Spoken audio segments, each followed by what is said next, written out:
Welcome to the chapter Crop Production and Management. This slide presents the overview of the chapter.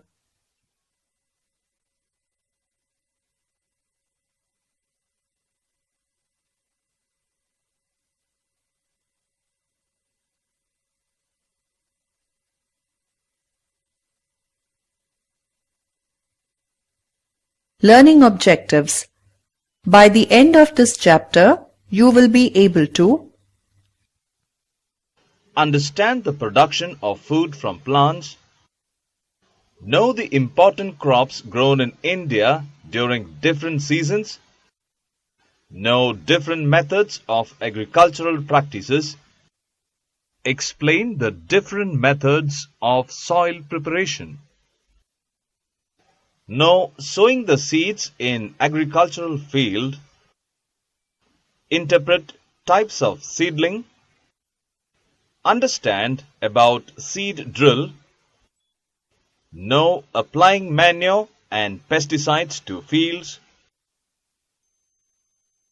distinguish between natural manure and artificial manure, illustrate types of irrigation techniques, know weeding and its process, define harvesting and explain the types of harvesting, understand the storage of grains. Understand the importance of animal husbandry in food production. Introduction. Before entering into the chapter, follow the instructions shown on the screen. Click each tab to know more. In lower classes, we learned that all organisms need food for their survival. Plants can prepare their own food. Animals and human beings cannot prepare their own food. They depend on others for food.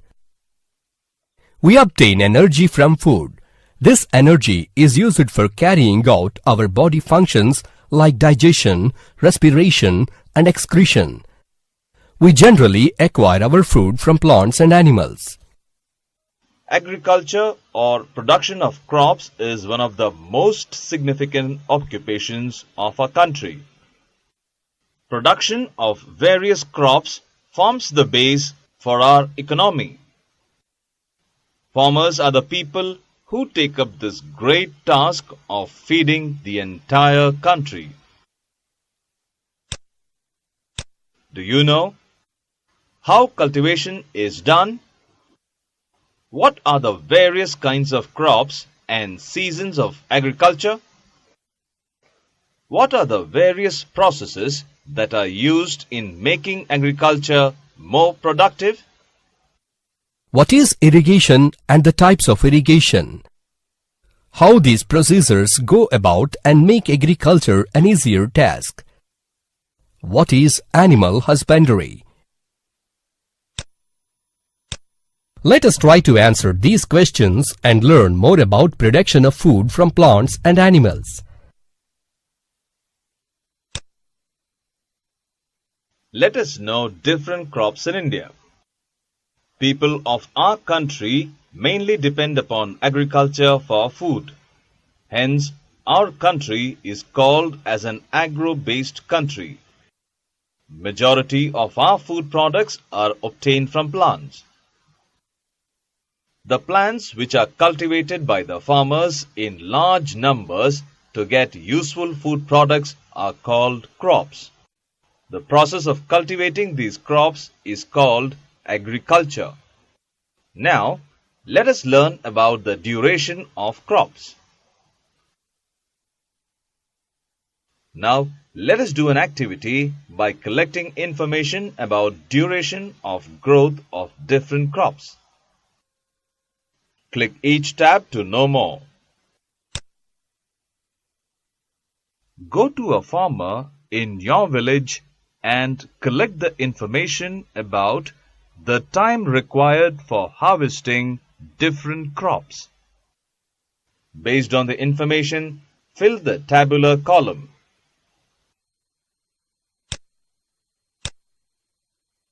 The table on the screen gives information about the duration of growth of different crops.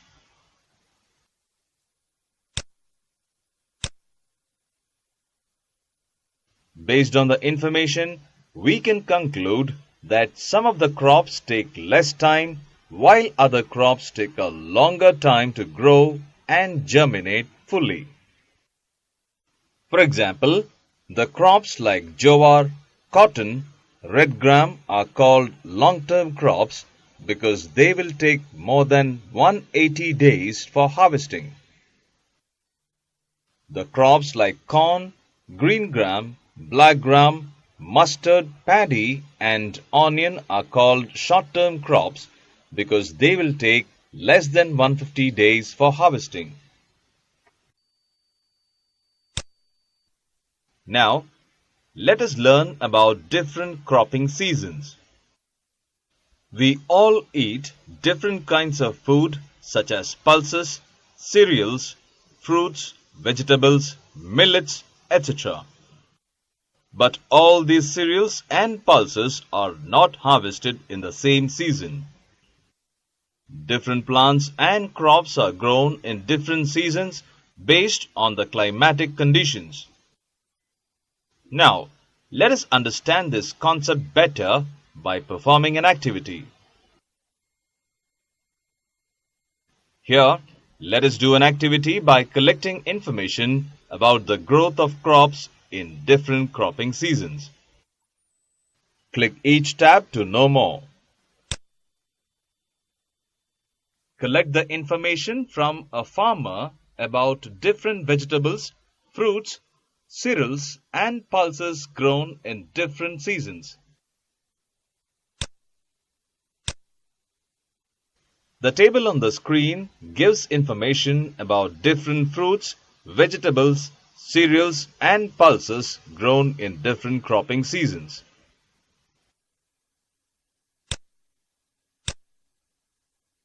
From the activity, we have observed that different crops are grown in different seasons. We know that for growing all the crops, water is essential.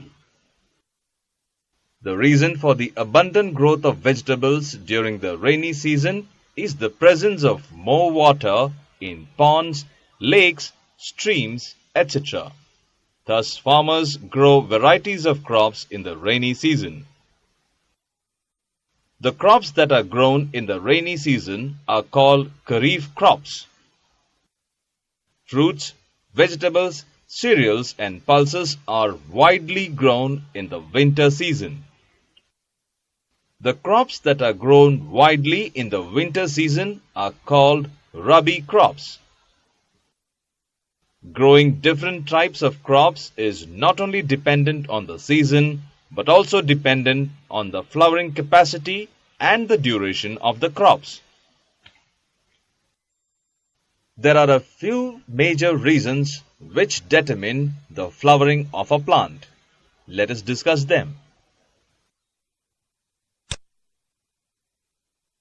Cropping seasons, flowering factors, tallness and leaf growth. In some plants, flowers come out when they reach a certain height or when branches, nodes are grown or after producing 7 to 9 leaves. Duration of night. In most of the flowering plants, the effect of night duration varies from plant to plant. In some plants, if the night duration is more than 12.5 hours, then the flowering will be more. For example, in some plants like wheat, maize and cotton, the flowering will be more when the night duration is more than 12.5 hours. In some plants, night duration is not at all the reason for flowering, but they can produce flowers at any time throughout the year. Soya bean is the best example. Now let us observe the graph between the production of crops and months. The graph on the screen shows the production of crop yielding in different months. Now, let us learn why the farmers cultivate wheat only in the Rabi season. If wheat is cultivated in the Karif season or in the month of July, it takes about 2.5 months to grow. By the time flowering takes place, it would certainly be October. During this month, the duration of night extends to more than 12.5 hours, which in turn leads to improper growth of flowers. Therefore, the cultivation of wheat in July month would not be appropriate enough. If wheat is cultivated in Rabi season or in the month of November, by that time it would be winter, so the flowering process would get completed by February. In February month, we get hot climate, which is suitable for ripening and maturing the crops or grains. Thus, cultivating wheat in Rabi season is more profitable to farmers in terms of time as well as quality. So this is the reason behind using various seasons to grow crops. Paddy is cultivated in both Rabi and Karif seasons. Now, let us perform an activity to find the differences of paddy crops in Karif and Rabi seasons. Click each tab to know more. Go to a nearby farm in your village, meet the farmer and collect the information about the paddy crop which is grown in 2 seasons, that is Karif and Rabi.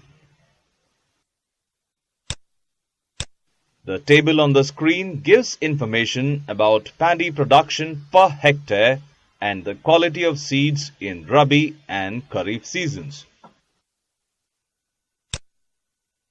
From the experiment, we can conclude that the quantity and quality of rice grains in Karif season is better than that in Rabi season. Rice is the most essential and significant crop that is grown in our country. It is an important staple food and a commercial crop. Farmers get more benefits during Karif season than Rabi season because there will be more production during the Karif rainy season. Rice grows both in Rabi and Karif seasons.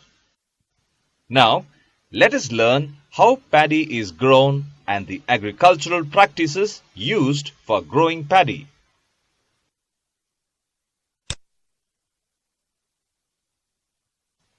Rice is the primary and most important staple food crop of the world.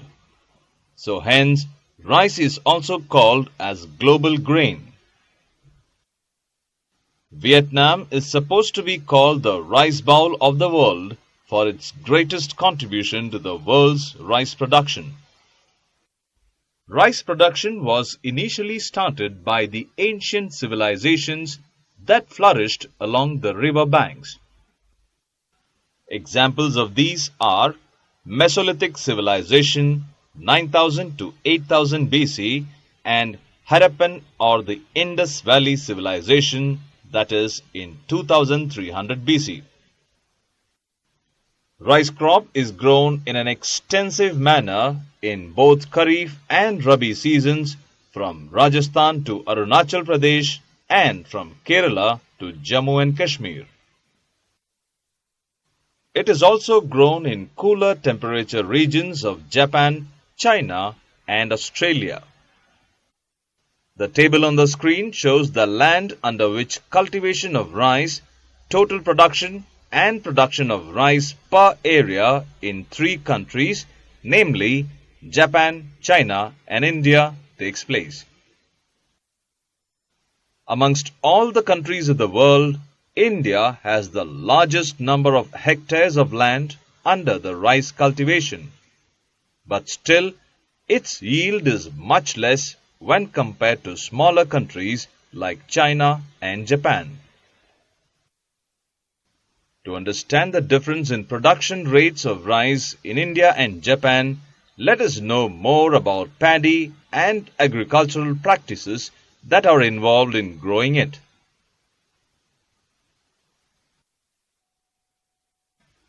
Agricultural practices for paddy. In order to grow paddy, first, the field is divided into various equal parts or plots called as kayalu or madulu. By dividing the land into plots, it is easy for leveling the land and providing water to the crops. The plan for the production procedure of paddy is prepared beforehand by the farmers to ensure a better yield. The plan priorities are majorly climate, temperature, humidity, precipitation, soil, rainfall, because they vary from time to time and place to place. Usually, the farmers initiate their paddy production schemes in the months of May or June by celebrating festivals like Iruwaka. Rice growing is associated with the celebrations of various festivals. For instance, the sowing and transplantation processes are linked with festivals like Akshaya Tritiya, and the harvesting process is associated with the Pongal and Onam. Indian culture is generally described in stories and songs. Agriculture is enormously season-based and is carried out to the tune and rhythm of certain songs. Paddy cultivation involves a series of processes. They are preparation of soil, sowing of seeds, manure application, irrigation or water facilitation, weeding, crop harvesting, storage. These 7 are the agricultural practices not only applicable for growing paddy but also for other crops. The above-mentioned agricultural practices are common for the crops which are grown in Karif, Rabi and third crop seasons. Agricultural practices are carried out either by manpower or through special tools.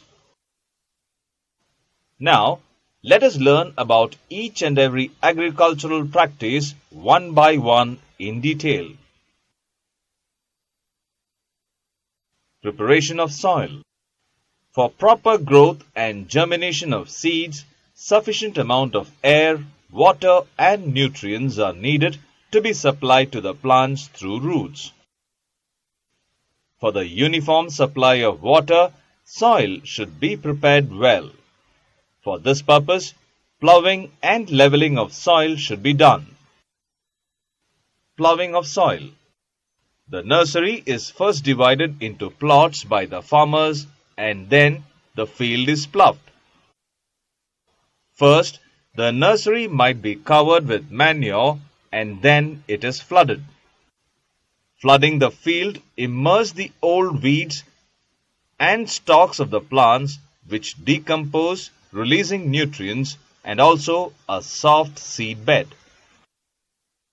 Before sowing the seeds, the soil is to be ploughed properly. Ploughing the field loosens the soil and helps for easier transportation of air and water. The advantages of ploughing the field are: the water stores deeply for a longer time as the soil is soft.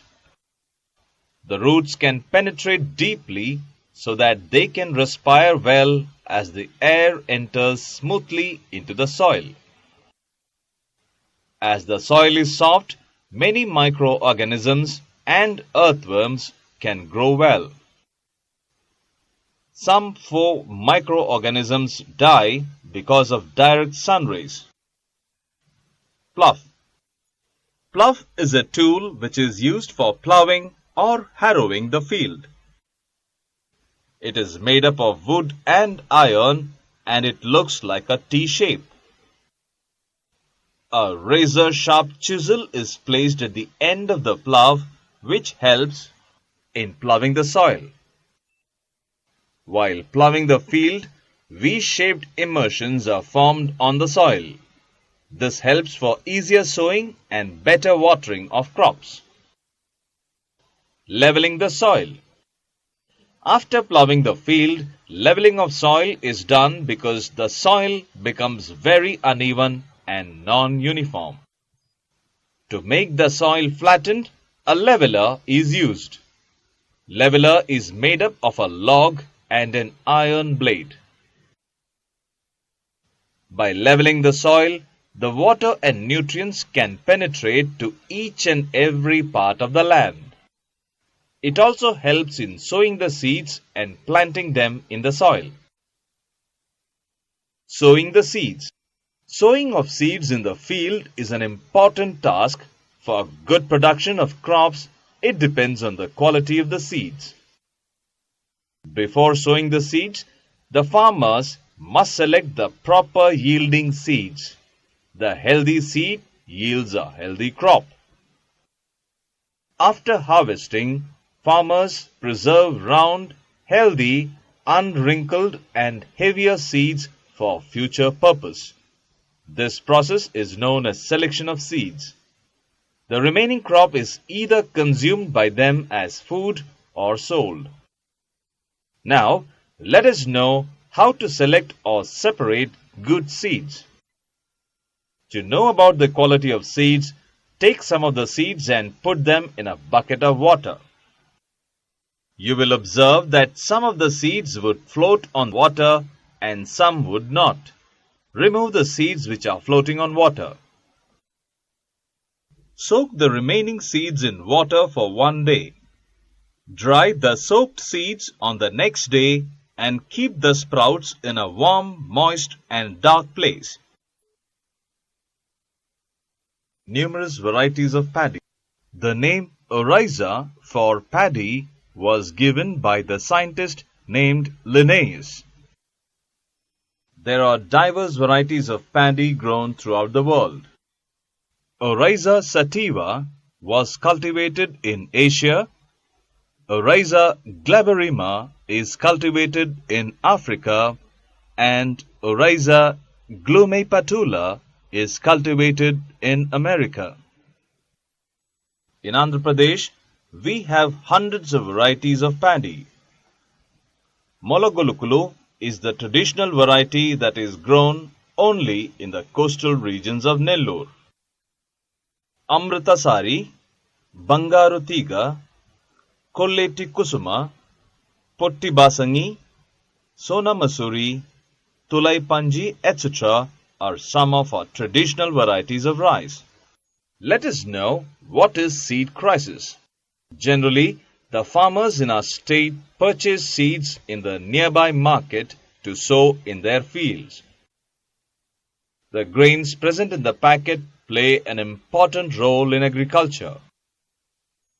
Sometimes the germination of these seeds may not be proper. Sometimes they may grow into plants but may be unproductive. Nowadays, genetically modified seeds have come into usage. National Seed Development Corporation of India stores and provides improvisation of different varieties of seeds. It is also found that the original and the best varieties of seeds are disappearing on a large scale now. Now, let us study about germination and selection. Selection of seeds is a very important step in making cultivation more productive.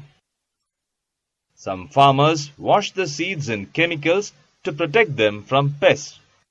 To protect the crops from microorganisms like fungi and bacteria, medication of seeds is done. Farmers medicate the seeds before making them germinate. Let us study the types of seedling. The medicated seeds or germinated seeds of paddy are sprinkled on the paddy fields. This is one of the important practices in some places of our state. The method of dispersing seeds by sprinkling is called broadcasting. There are other methods through which the seeds can be sowed. They are: some seeds are directly sowed with the help of drill. Some seeds are sown by hands. Most of the farmers prepare seed beds and allow the seeds to grow paddy plantlets, naru. Later, these grown plantlets are taken from the seed beds and then transplanted throughout the field, natlu. Let us learn about seed drill. A seed drill is an instrument used to sow seeds in the soil. It has a funnel-shaped structure on its harrow through which the seeds are poured and then sowed into the soil. Usually, there are 3 pipes in the seed drill, and based upon the roots and distance between plants, 3 to 6 piped seed drills are selected. Later, farmers cover the seeds with soil. Modern seed drill. Nowadays, there is a maximized usage of a complex seed drill that is attached to a tractor. This seed drill supports sowing of seeds in 5 to 6 rows. The benefit of using this modern drill is that it automatically covers the sown seeds with soil with the aid of a blade attached to it. This is the easiest method of sowing the seeds. It also saves time and labor. The seeds that have been broadcasted in the seed bed require to grow at least 4 to 5 leaves before they are readily transplanted into the field. For this, their roots should be constantly soaked and submerged under water for 14 to 40 days based on the type of rice, temperature, and availability of water. Meanwhile, the remaining plots are leveled, ploughed, and manured. Let us know the process of removal of plantlets from seed beds. After the plantlets reach a certain height, the farmers pick out the seedlings from seed beds and make bundles. Some of the farmers purchase these bundles and plant them in their fields also. Farmers sow these paddy plants in proper distances. This process is called transplanting, naru etlu. The paddy variety Srivari needs much gap between the plants. These days, there is also an automated machine called the Paddy Planter. This machine is mostly used by farmers who cultivate paddy in large areas. Advantages of using Paddy Planter: easy to maintain proper distances for sowing seedlings, time-saving process, money-saving process. Let us know how to apply manure and pesticides on crops. When the rice crop begins to grow, it attracts many insects and pests towards it. These pests damage the crop before harvesting. Some of these pests eat the leaves, while others get into the growing sapling through the roots and stems and feed upon the juice of the rice grain, which eventually destroys it.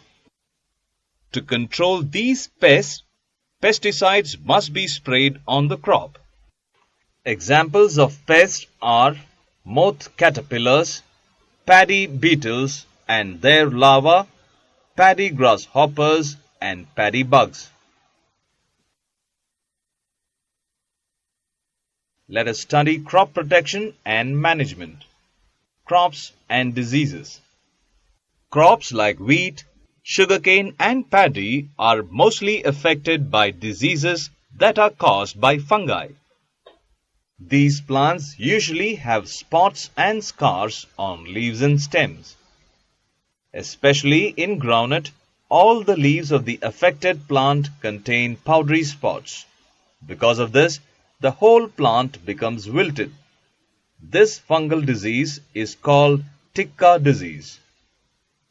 When you pluck out these roots and observe, you can witness a filthy odor and also see powdery spots on them. This clearly depicts that there is a pathway from the roots to the stem that spreads the disease. Now, observe the leaves and stem of a lemon plant that has spots on it. The spots formed on these are a result of viral action. The whitish-brown spots that we notice sometimes on fruits and leaves are because of bacterial effect. Also, other insects like mites, citrus butterflies, aphids, citrus blackfly, caterpillars, etc. are found on the lemon tree leaves. They are the carriers of disease-causing viruses, bacteria, and fungi. These need to be controlled. Let us know how to identify the pests in crops.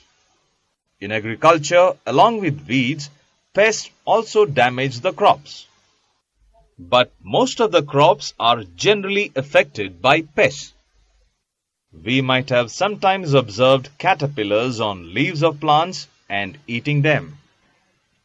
Small holes and tears found on leaves of the plants are the evidence caused by insects. If there is a swelling, that can be thought of as an insect inside. If the leaves are crumpled or tilted, that suggests the presence of aphids that have been sucking the juice of a plant. White, black, yellow or brown spots or even powdery or fluffy marks signal that the plants are affected by fungal infections. The discoloration of leaves and stems are caused by the bacterial or viral infections. Certain root infections that are caused because of fungi or insects like worms make the entire plant get wilted.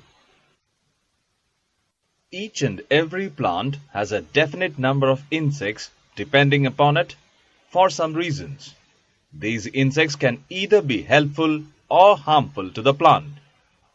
For instance, bees, wasps, etc. help in pollination, and insects like those of ladybugs help by eating other harmful insects. In actuality, even the pests, when in limited numbers, do not pose a threat to the plant growth. In fact, they serve to keep in check the plant population.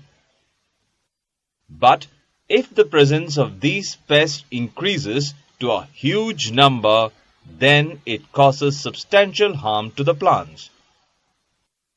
In large farms and plantations where there are numerous plants, the pests move themselves easily from one plant to another and damage the entire crop of the plantation.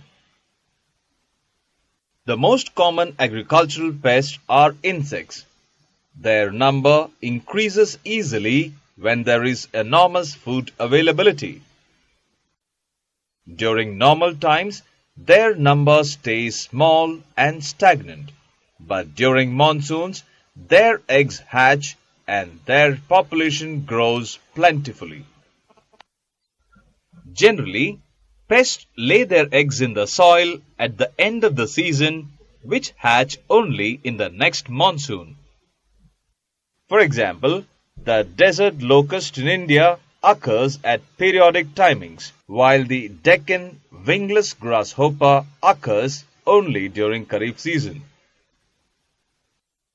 A few insects like aphids and whitefly not only suck off the sap but also spread viral infections. Other pests may be carried out by mammals like rats, squirrels, bats, rabbits, hares, monkeys, etc. These crop infectious pests are also carried by other creatures like snails, slugs, crabs, centipedes, millipedes, etc.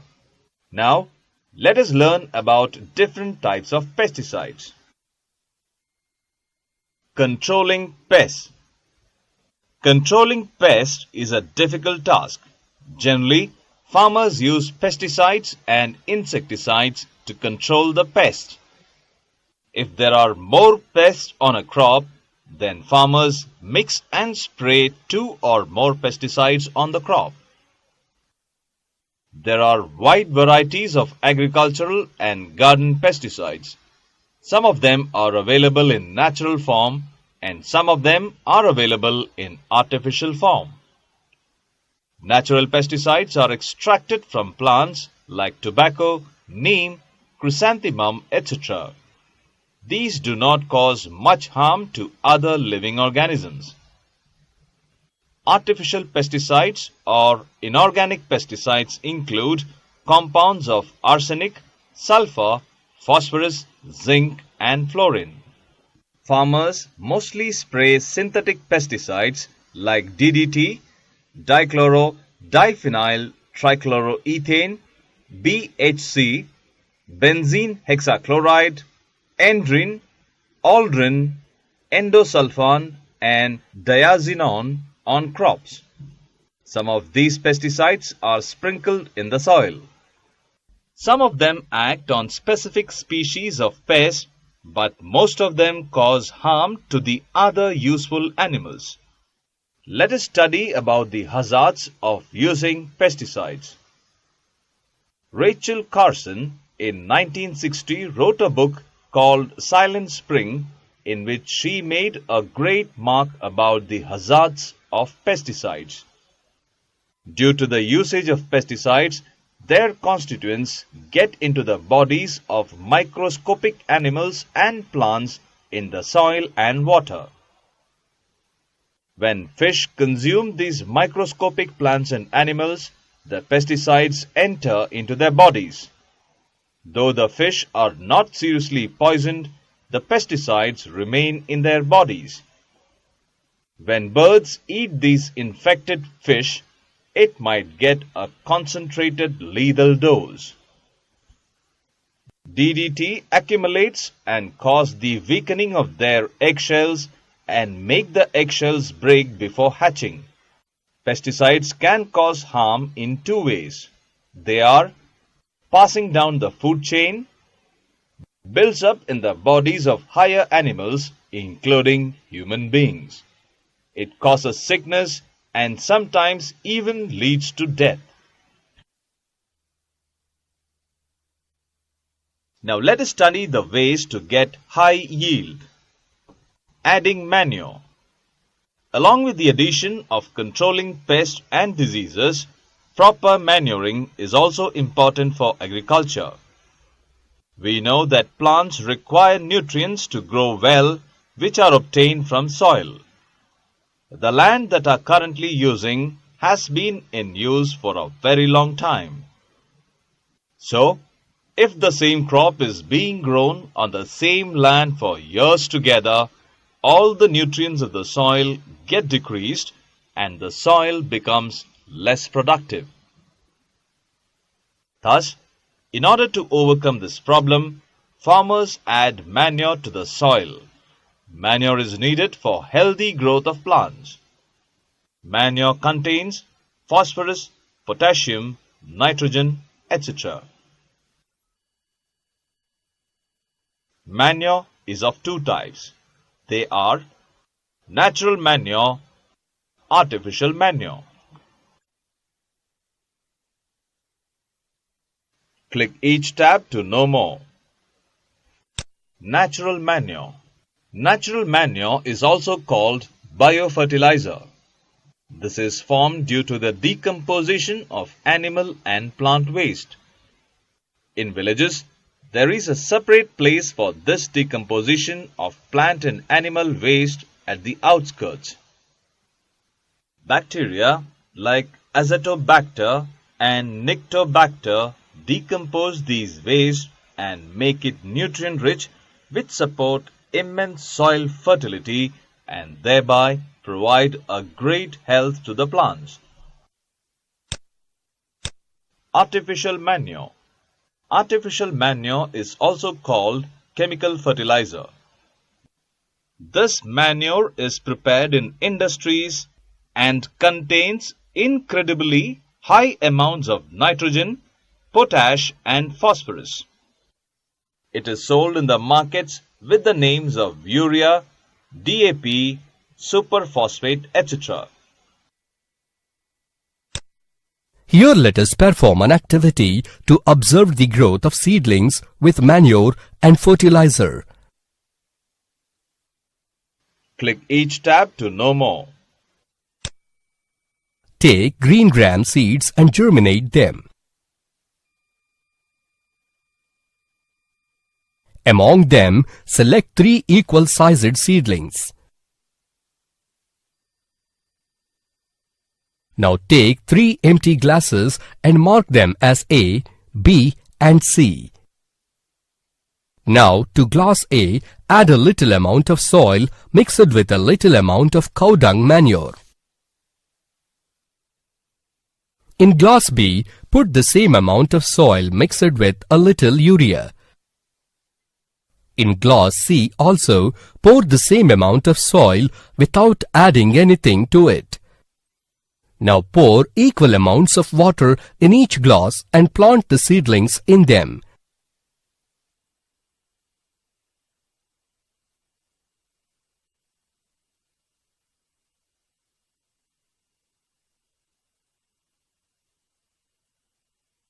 Keep them aside in a safe place and water them regularly. After 7 to 10 days, observe their growth and find out which glass shows better growth of plants.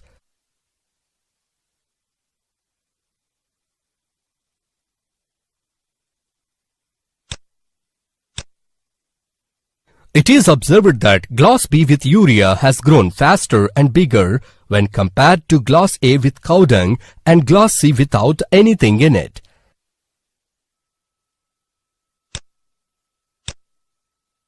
From the experiment, we can conclude that the plants grow taller and faster when sprinkled with urea fertilizer. Fertilizers are the chemical substances that are rich in a particular nutrient.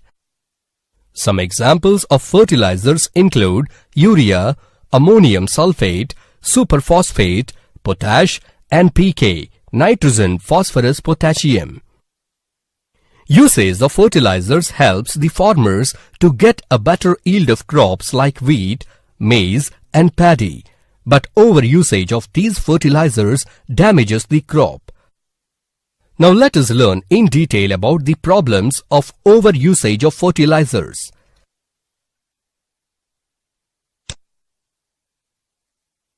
Let us know what happens when the manure is used more. Overdosage of manure. Farmers need to use fertilizers by keeping in view the nature of the soil and the crops that are to be grown. Sometimes, some of the farmers will spray excess fertilizers in order to obtain a higher quantity of crops. But this would ultimately damage soil fertility to a great extent. This in turn leads to soil pollution and water pollution. Using fertilizers extensively would end up making the soil either too alkaline or too acidic. Finally, it brings sorrow to the farmers. The table on the screen gives the differences between natural fertilizers and artificial fertilizers. Let us study about the process of irrigation in agriculture. Irrigation is nothing but the process of watering the crop plants in the field. The important point to be noted here is that the source of water must be at a higher level so that each and every part of the field gets water. The main source of water for farmers are wells and canals. Farmers irrigate their fields either manually or by using bullocks or by using pumps. In our country, 3 methods are used commonly for irrigation practice. They include furrow irrigation, basin irrigation, drip irrigation. First, let us study about furrow irrigation. In this type of irrigation, furrows are dug in between two rows of plants. They are made in the form of channels. Through these channels or furrows, the water is allowed to enter into the field. Now let us study about basin irrigation. In this method of irrigation, the field is just allowed to be filled with water, as in case of a paddy field. In most of the areas of Andhra Pradesh, canals, tanks and wells are used as the main water resources for irrigation. The main task involved in irrigation is preparing of canal bunds and removal of water flow barriers like pistia plants. Sometimes a field gets filled with excess amount of water in such a way that even the soil also does not have the capability to absorb it. This condition is called waterlogging. It is very harmful to most of the crops because it is impossible for the roots of the plants to respire in this condition. For this purpose, there must be a certain process to drain the excess amount of water from the fields. Here, let us study the necessity of water to the plants. We know that plants require nutrients to grow. These nutrients are present in the soil and they must be transported to the plant. For this reason, they must be dissolved in water. When nutrients dissolve in water, they can be transported easily to the plants with the help of their roots.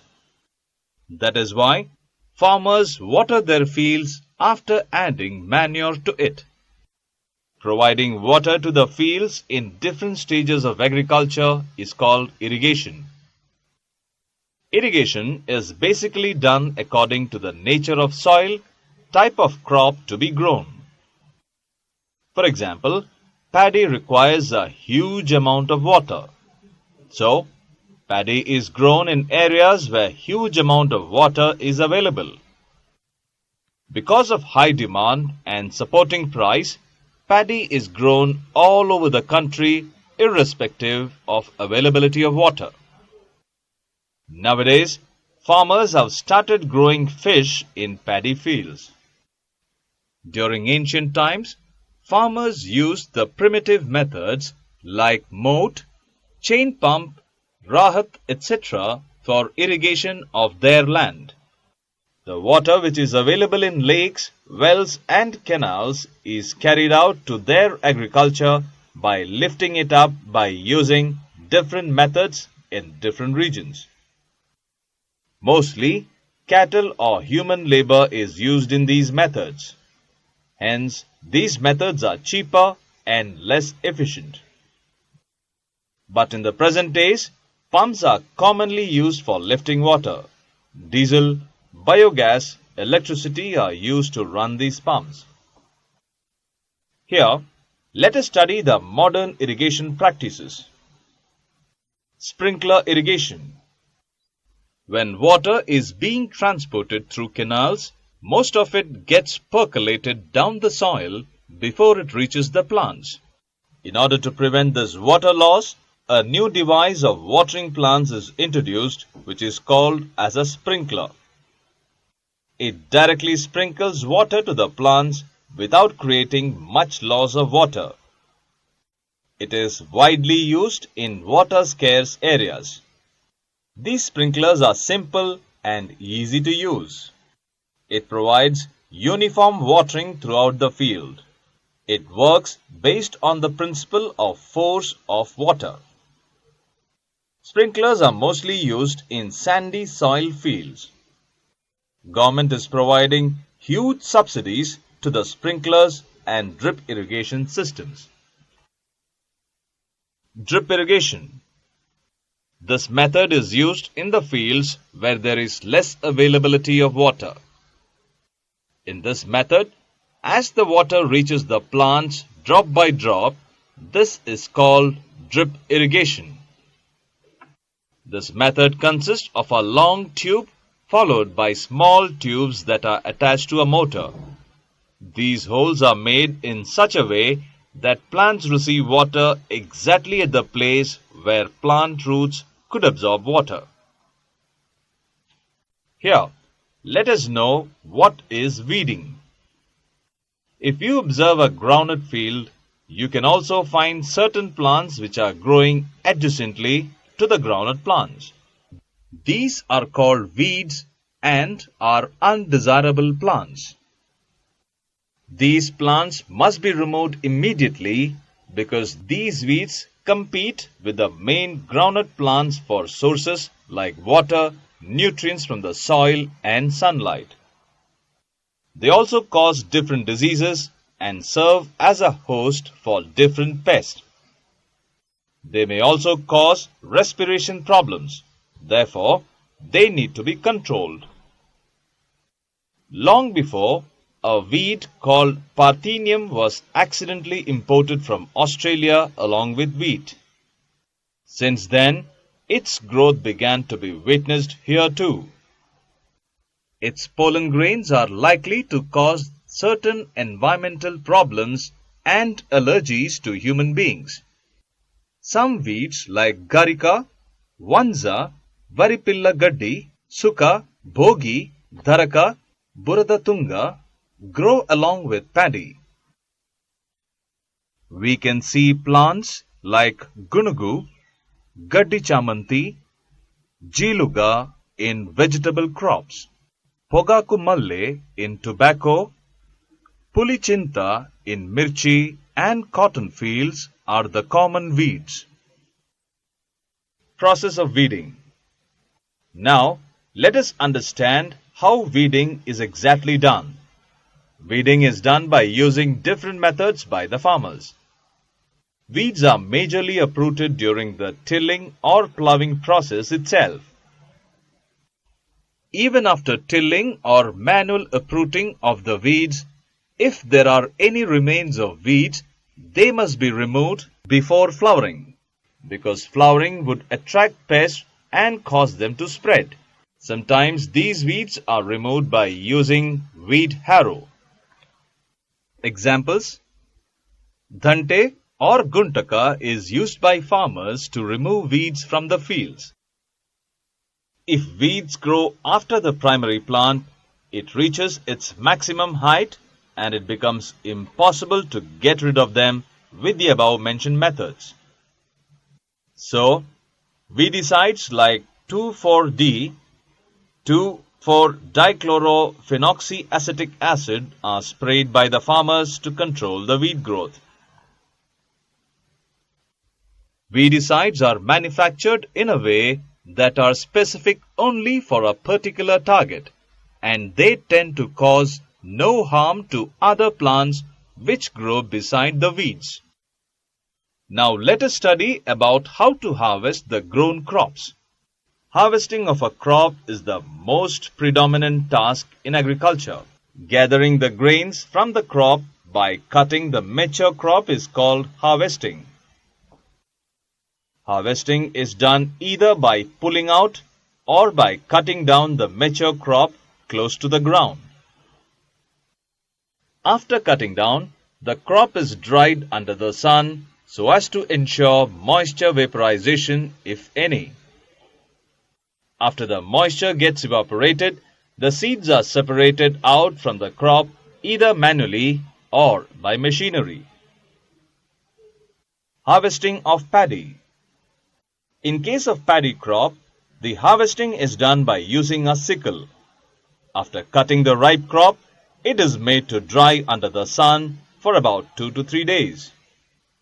This is done to ensure that all the water is evaporated. If not, this can cause the sprouting of the rice grain. Farmers mostly choose machinery for the harvesting procedure because it is easy and proficient. Farmers feed sparrow, their friend, before harvesting the crop. This is especially done by the young children in the family. They collect ripened grains, make a bundle of it, and put it at the top of their roof for them to eat. The sparrows, in gratitude, thank the farmers by chirping. In order to meet the food requirements of growing population, there should be an increase in cultivating land. But nowadays, most of India's rural land has remained uncultivated. This is mainly because of unavailability of seeds, insufficient water to the fields, power problem, market problem, etc. By keeping the above things in mind, farmers think that agriculture is not a profitable sector. But actually, agriculture is the backbone of our economy. Agriculture can be made more sophisticated and convenient by providing facilities. This enables the farmers to be encouraged and work better to meet the food demands of the nation. Young people need to develop more passion towards agriculture, which would be a beneficial occupation in the near future. Following are the three methods used for harvesting the crop: threshing, winnowing, modern harvester. Click each tab to know more. Threshing. In this harvesting method, the crop stalks are held and are beaten on a hard surface to segregate the grain. Machines are also used to serve this purpose. Threshing is also done with the help of bullocks which trample the grain. Winnowing. In this process, the harvested grains are poured down from a certain height with the help of a basket or a tray. The wind blowing would separate the lighter husk, dust and chaff aside, whereas the heavier grains collect below. Modern harvester. Currently, it's quite common to harvest the grains with the help of a harvester. Generally, after collection of seeds, farmers separate the grains by using a process called winnowing. This process is done manually by farmers by using a charter and a fan or a winnowing machine. In some villages, you might have observed that farmers harvest their crops on the roads instead of using bullocks. But this is a very dangerous practice because sometimes accidents may happen. Farmers generally use traditional methods to harvest. Now, let us know how to store the grains after harvesting them.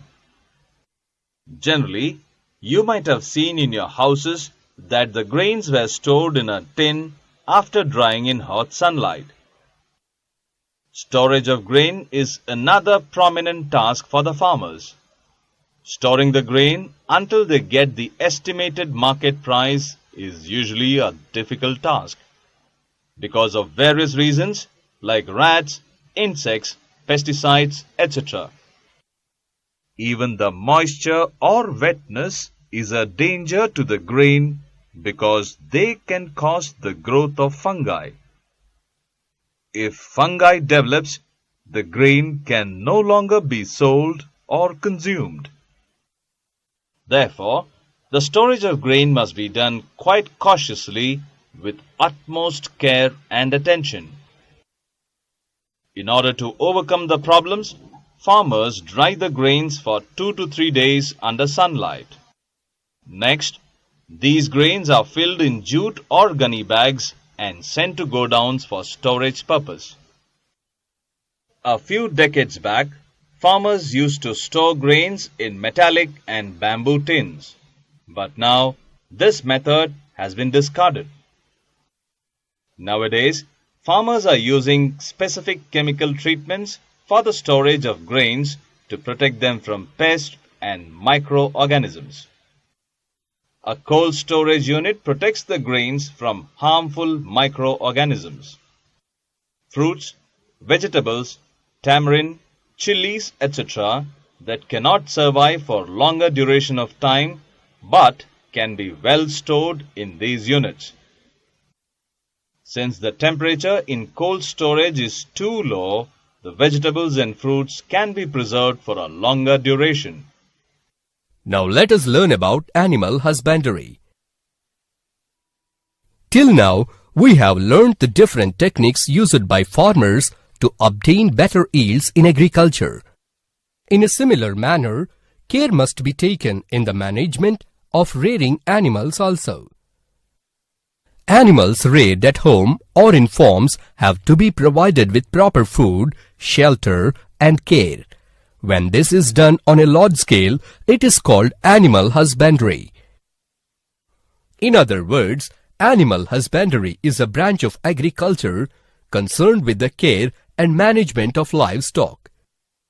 From the period of early man, animals are being used for the purpose of food, transportation, and agriculture. The table on the screen gives the information about the period from which wild animals were being domesticated. People domesticate only some animals which are helpful to them. Examples: buffaloes and cows which give milk, hens, goats, sheep for the purpose of meat, ox, horse, bulls, donkeys for the purpose of agriculture and transportation. Though we get varieties of food products from plants, it is not sufficient to fulfill all the food requirements of the society. Hence, we need food from animals also. Production of food from animals is also as important as agriculture in our country. Farmers in our country believe that animal husbandry is a part and parcel of agriculture. Follow-up work. Take up the following activities. Go to the nearest fertilizer shop and gather information about the chemical fertilizers and fill the given tabular column.